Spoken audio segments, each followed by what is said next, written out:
Sir நீங்க எப்படி சொன்னாலும் அவங்க இப்போ வரைக்குமே அடுத்தடுத்த நகர்வுகளை நோக்கி போயிட்டே இருக்காங்க. கூட்டணி அமைச்சு அடுத்த ஆட்சி பிரதமர் பதவி ஏற்க போறாங்க. இருந்தாலும் இந்தியா கூட்டணியில பாத்தீங்கன்னா ஆம் ஆத்மி வந்து மாநில தேர்தலில் நாங்க தனியா தான் நிக்க போறோம் அப்படின்லாம் சொல்றாங்க. இந்தியா கூட்டணி கடைசி வரை இந்திய கூட்டணியை பொறுத்தவரையில் ஒன்றை தெரிந்து கொள்ள வேண்டும். நீங்கள் எங்களை பொறுத்தவரையில் பல்வேறு கட்சிகளை கொண்ட கூட்டணி. இன்னும் சொல்ல போனால் எங்கள் கூட்டணியிலே இருக்கின்ற பல கட்சிகள் அந்தந்த மாநிலத்திலே பலமுள்ள கட்சிகளாக இருக்கின்றன.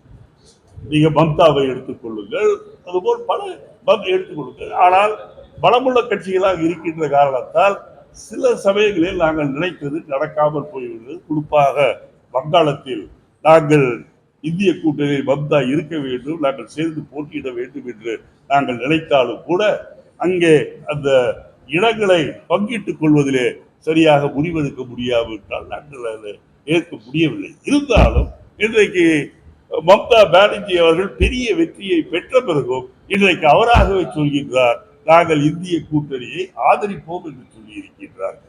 ஆகவே எங்களை பொறுத்தவரையில் சில இடங்களிலே எண்ணிக்கையை தொகுதியை பகிர்ந்து கொள்வதில் அல்லது நாங்கள் எடுத்துக்கொள்வதிலே சில தகராறுகள் சில மன பிரச்சனைகள் இருந்ததால் நடைபெறாமல் போனாலும் கூட அடிப்படை கொள்கையான மதச்சார்பற்ற அந்த கொள்கை, எல்லா மதமும் ஒன்று, ஜாதியால் உயர்ந்த தாழ்ந்தவன் கிடையாது, பிறப்பில் எல்லோரும் சமம் என்ற இந்த அடிப்படை கொள்கைகளில் நாங்கள் ஒன்றாக இருக்கிறோம்.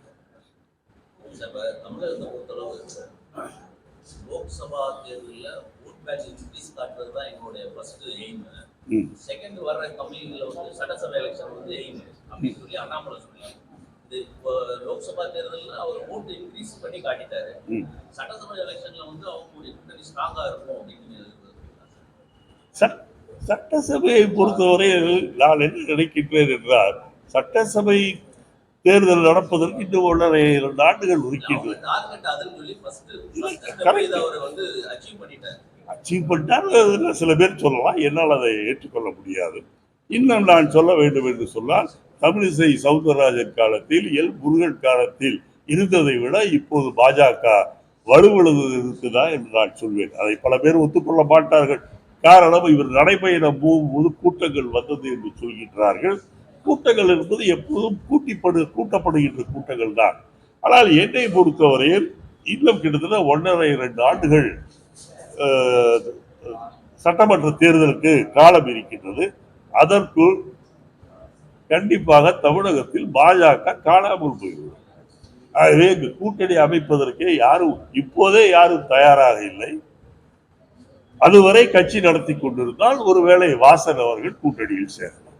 பாஜக அதில் கட்சி இருந்தா இந்த 3 பேரும் டெபாசிட் எழுத போயிட்டாங்க. 4வது இன்னொருத்தர் இருந்தா அந்த கட்சி ஆகும்.